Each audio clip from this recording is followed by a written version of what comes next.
Trump administration and House Republicans, meantime, are trying some political CPR on the effort to repeal and replace Obamacare.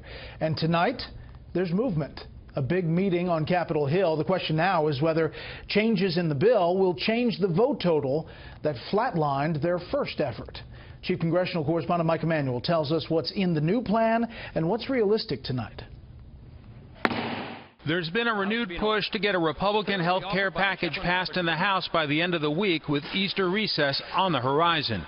Vice President Mike Pence, White House Chief of Staff Reince Priebus, and Budget Director Mick Mulvaney have been reaching out to both moderates and conservatives. The President and I remain confident that working with the Congress, we will repeal and replace Obamacare with health care reform that will work for the American people and work for the American economy. House Speaker Paul Ryan tried to lower expectations.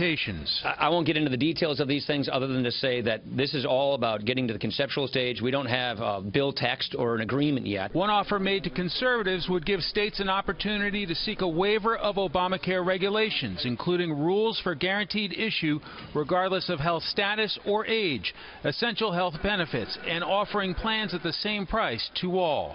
One Freedom Caucus member did not sound impressed. Saying they can ask us for permission doesn't really seem to be the best way to go about that. The Club for Growth opposed the original plan, but announced it intends to back this proposal. Speaker Ryan hasn't agreed to the deal that Vice President Pence put together with moderates and conservatives. We're ready to support it. There's been a lot of tension after members of the Freedom Caucus wouldn't get behind last month's health care package. Illinois Republican Congressman Adam Kinzinger, a moderate, accused the Freedom Caucus of undermining the GOP agenda in a New York Times op-ed, writing, quote, "It's what they do. They move the goalposts, and once that happens, they still refuse to play." Another Republican moderate said perhaps those conservatives learned a lesson. We are all very happy the discussions are open again. Right. I think it was a wake-up call for some who voted no and went home, and they maybe did not get a ticker tape parade. For Ryan, it remains a delicate balance. It's important that we don't just win the votes of one caucus or one group, but that we get the votes and the consensus of 216 of our members, and that's kind of where we are right now.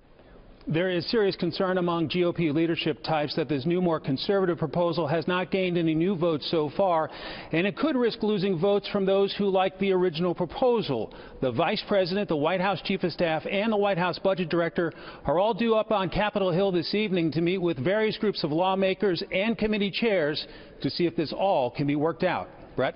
Mike, hearing that starts at about 8 p.m., but GOP leadership not a part of it, trying to say this is a grassroots effort by the members. No question about that. Effort to get all the relevant parties, conservatives, moderates, around the table, so it's not spoon-fed from leadership, but actually face-to-face encounter between the White House officials and various lawmakers to see if they can get a deal with the clock running heading towards the Easter recess. Okay, Mike Emanuel live on the Hill. We'll have that covered as well. Thanks.